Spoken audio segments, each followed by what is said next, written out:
अस्सलाम वालेकुम। उम्मीद से खैरियत से होंगे। इंडिया और अफगानिस्तान का थर्ड ओडीआई हो चुका है। उसके अलावा बांग्लादेश वुमेन और पाकिस्तान वुमेन का मैच हो चुका है और भी बहुत सारी खबरें हैं। पहले तो मुझे ये बात करनी थी कि भाई दुनिया की वाहिद पाकिस्तान टीम है जो कि जिसका दिवालिया निकल चुका है लेकिन फिर भी मुनाफे में, इस पर ही बात करेंगे। सबसे पहले इंडिया और अफगानिस्तान के बारे में बात कर ले तो भाई अफगानिस्तान ने टोटल 224 का टारगेट दिया था 44 ओवर्स में और 224 इंडिया ने सिर्फ एक विकेट का नुकसान भी चेज किया है। ठीक है, यशस्वी जायसवाल ने 110 रन बनाए।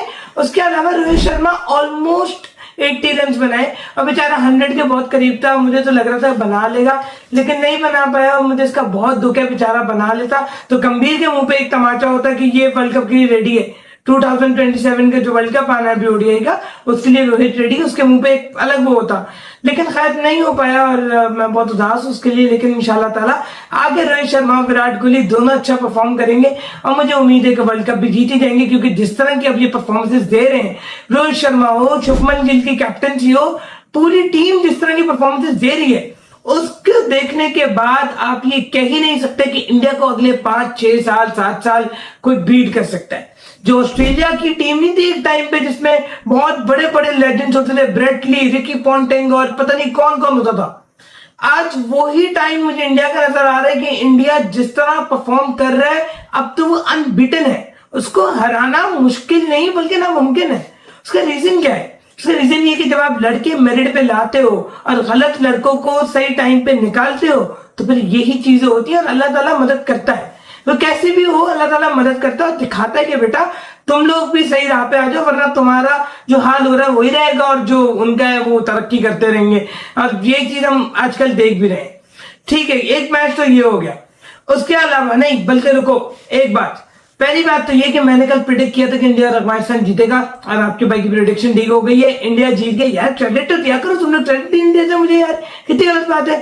खैर अच्छा, उसके अलावा पाकिस्तान वुमेन और बांग्लादेश वुमेन का मैच हो गया है और आप सबको बहुत बहुत मुबारक हो। मैं दिल से गहराइयों से मुबारकबाद देता हूँ आप लोगों को। पाकिस्तान एक दफा फिर से हार गए, बहुत मुबारक हो भाईजान। मैं अभी भी मशवरा देता हूँ, कोई बहाना बना लो, कोई पेट में तकलीफ या कोई सिक्योरिटी का मसला। ऐसे ये जो वर्ल्ड कप हो रहा है इंग्लैंड में हो रहा है वहां सिक्योरिटी के कोई इश्यूज नहीं होते, फिर भी ट्राई कर लो, कोई बन जाए, बहाना बना लो तो आ जाओ भाई। इतनी बेइज्जती बर्दाश्त नहीं हो रही। वहां जाके हमारे जो है वो लड़के बेइज्जत कराते हैं, यहाँ आके आप लोग बेइज्जत कराते हो। हम सिर्फ बेइज्जत और रसवा होने के लिए रह गए। जिस तरह की आप लोग की हरकत है, 24 करोड़ आवाम को रिप्रेजेंट कर रहे हो आप लोग और ये हाल है। मैं तो अभी भी कह रहा हूँ भाई किसी मोटिवेशनल थेरेपिस्ट को ले आओ। जितना पैसा इन पे खर्च करते हो, बोर्ड हमारा खर्च करता है इन लड़कियों पे, थोड़ा सा जो है ना हमारे लड़कों के लिए भी यही मशवरा है कि जो वो मोटिवेशनल थेरेपिस्ट ले आए और इनके लिए भी ले आए ताकि इनका थोड़ा सा दिमाग खुले और उनको पता चले कि इस वर्ल्ड कप में ये जीतने के लिए हैं। माशाल्लाह से 3 मैचेस हार चुके हैं। मैं जो पाकिस्तान टीम की तमाम लड़कियों को बहुत बहुत मुबारकबाद देता हूँ। पाकिस्तान का जो सबसे हाईएस्ट स्कोर है, मतलब जो अभी पाकिस्तान वुमेन टीम में जिस लड़की ने सबसे हाईएस्ट स्कोर किया पता है वो कौन है? वो मोहतरमा है मुनीब अली। लेकिन उसने 18 बॉल पे 23 रन बनाए। अगर तो मैं गलत हूं तो मैं एडिट पे ठीक करवा दूंगा, लेकिन यह है कि 18 बॉल पे 23 रन बनाए, सबसे अच्छी बैटिंग उसने की है। बाकी सारे को 17 बना के गया है, जो है वो 20 बॉलों पे, कोई जो है वो 30 बॉलों पे 25 बना के गया है। सबसे हाईएस्ट स्कोर यही, उससे ज्यादा है भी नहीं। It's over. Bangladesh shine under the sun in Southampton. They have outclassed their Asian rivals in Pakistan. जाते जाते मैं आप लोग को एक बात बता के जाता हूं। मैं तो कहता हूं यार हम सबको मिलकर पूरी 24 करोड़ आवाम जिनको बेरोजगारी के मसले हैं ना, वो पाकिस्तान टीम में जाके भर्ती हो रहे भाईजान। बात यह है कि पाकिस्तान टीम, पाकिस्तान का क्रिकेट बोर्ड दुनिया का वाहिद कंपनी है, बोर्ड है जो दिवालिया होने के बाद भी मुनाफे में चल रहा है भाई साहब। मैं बताता हूँ कैसे। हमारे मोहसिन नकवी साहब ने अच्छा काम तो एक किया है लेकिन एक बहुत ही बुरा काम किया और एआई को अलग बीच में घुसेड़ दिए।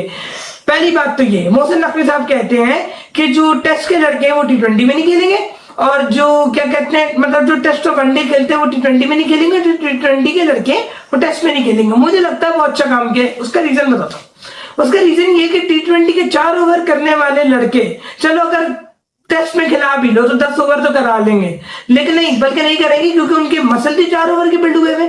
लेकिन अगर आप टेस्ट और वनडे की वो देखो तो जो 10 ओवर 20 ओवर 500 ओवर कराने वाले लड़के हैं, ठीक है, वो अगर T20 में आप डाल दो तो उनके तो ये के टांगों की रेड लग जाएगी।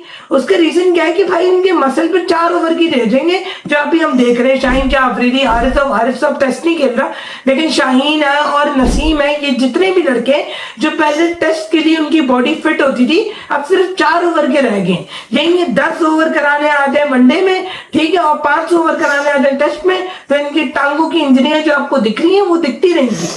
फिर आप कभी नहीं कह सकते ये फिट रहेंगे। और इंटरनेशनल क्रिकेटर का काम ही होता है कि वो हर फॉर्मेट के लिए रेडी हो, ठीक है। यहाँ पे शाहीन शाफरी साहब कहते हैं जब मशीन चलती है तो खराब भी तो होती है। तो भाई आप जैसी मशीनें और भी चल रही हैं और बहुत सारी रिटायर भी हो गई हैं और आपसे पहले भी चल रही थी, ये बोलो कि आपसे अपनी बॉडी मेंटेन नहीं हो रही है। खैर, एक मामला तो ये है।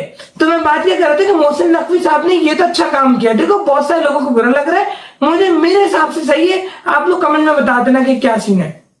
मुझे तो सही लग रहा है कि T20 के लड़के टेस्ट में नहीं खेल सकते और टेस्ट के लड़के जो है वो T20 में नहीं खेल सकते, लेकिन वो वनडे खेल सकते। तो मेरे ख्याल से सही है क्योंकि सिमिलर फॉर्मेट है। लेकिन एक प्रॉब्लम जो मुझे नजर आया वो ये है कि मोहसिन नकवी साहब ने कहा है कि भाई ए कैटेगरी बनाइए, फिर AB कैटेगरी बनाइए और फिर CD कैटेगरी बनाइए। ए कैटेगरी वालों की बात करूं तो भाई साहब को 6 करोड़ रुपए सालाना मिल रहे हैं। AB कैटेगरी वालों की बात करूं तो उनको भी 4-5 करोड़ सालाना कुछ ऐसा मिल रहा है, या ऐसा कुछ मिल रहा है, ठीक है। और अगर CD कैटेगरी वाले को बात करूं तो उनको 2 करोड़ 16 लाख रुपए कुछ मिल रहे हैं। तो A कैटेगरी वाले हैं शान मसूद साहब को 6 करोड़ रुपए मिलेंगे सालाना। मुझे ये बताओ भाई, ये वाहिद बोर्ड है जो नुकसान में जाके भी 8वें नंबर पे इनके वो चल रही है। शान मसूद साहब की कैप्टनसी में नंबर चल रहा है अभी 8वें नंबर पे पोजीशन है टेस्ट में, और आप इनको 6 करोड़ रुपए सालाना दे रहे हो। किस बात के दे रहे हो भाई? इनकी कौन सी एक्स्ट्रा परफॉर्मेंसेज हैं कि आपको यार इन्होंने ये किया? अगर शान मसूद साहब अपना इंट्रोडक्शन कराए ना, कोई इनसे पूछे भाई कितने पैसे मिलते हैं, सर 6 करोड़ रुपए सालाना मिलते हैं मुझे। अच्छा, तो 6 करोड़ रुपए में तो आप बहुत कमाल बैटिंग करते होंगे, कैप्टनसी वगैरह। नहीं, अभी हम बांग्लादेश से अभी तो व्हाइट वॉश हो गया है। तो अगला भी दंग रह जाता है कि भाई व्हाइट वॉश हो गया है, फिर भी 6 करोड़ रुपए मिल रहे हैं, तो फिर हम भी साथ में भर्ती हो जाते हैं, व्हाइट वॉश हो जाएंगे फिर से और 6 करोड़ रुपए भी मिलते रहेंगे। मजे चल रहे हैं यार इन लोगों के। तो फिर ये बेरोजगारी के मसले लेके घूम रहे हैं। मैं तो कहता हूँ किसी को पढ़ने लिखने की जरूरत ही नहीं है, क्रिकेट का टैलेंट लेके आओ यार, आपको 6 करोड़ रुपए मिलेंगे। हमारी बला से आप 6 करोड़ नहीं 12 करोड़ दो, 50 करोड़ दे दो, लेकिन भाई कोई परफॉर्मेंस नाम की भी तो चीज होती है ना। शान मसूद को मैं मानता हूँ बहुत अच्छा बैटर है और बहुत जगह पे अच्छी परफॉर्मेंस देता रहा है। अभी भी बांग्लादेश में उसकी कैप्टनसी बहुत बुरी रही है, लेकिन बैटिंग अच्छी रही है। 70 किया, उससे पहले एक इनिंग में आउट हो गया था, लेकिन परफॉर्मेंस अच्छी रही है। लेकिन 6 करोड़ रुपए वाली भी नहीं है भाई। जब आप क्रिकेट में पैसा ले आते हो ना, या किसी भी स्पोर्ट्स में पैसा ले आओ, तो फिर बंदा से पैसे का रह जाता है कि जब बैठे बिठाए मिल रहे हैं तो फिर प्रैक्टिस और इन चीजों की क्या ही जरूरत है। मिल तो रहा है पैसा, अंधाधुन पैसा मिल रहा है, तो फिर क्या जरूरत है? और ये चीजें हम देख रहे हैं।